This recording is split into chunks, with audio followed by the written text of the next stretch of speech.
When I say snap election, kasi iniisip lahat ng 1986, di ba? Eh, iba talaga sitwasyon nun. But snap election, snap means mabilis.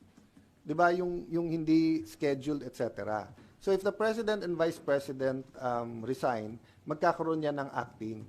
Pero ba't naman sila magre-resign na wala naman commitment ang lahat ng congressman at lahat ng Senate na kami din at walang tatakbong for President sa amin?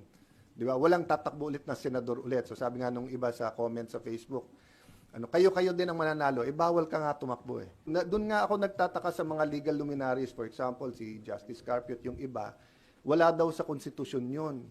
Pareho ba tayong konstitusyon na binabasa?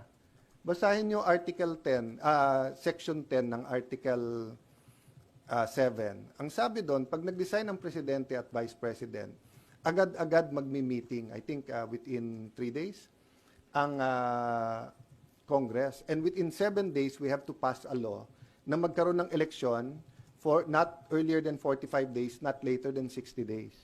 So doon din nagsasabi ng hindi kaya ng COMELEC agad-agad, unconstitutional yon pag hindi nila kaya. Kasi nasa konstitusyon eh.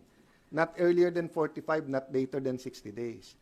Yun lang, kailangan pagpasa namin ng batas na yon, nakalagay na rin doon na dapat Senate at House kasama na.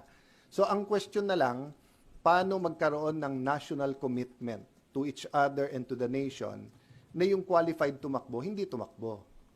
Kasi kung ikaw si President Marcos, ba't ka papayag kung tatakbo din lang pare-pareho din? Kung ikaw si VP Sara, ba't ka papayag kung hindi yung lahat ng iba na maaring involved din ngayon ay tatakbo din, di ba?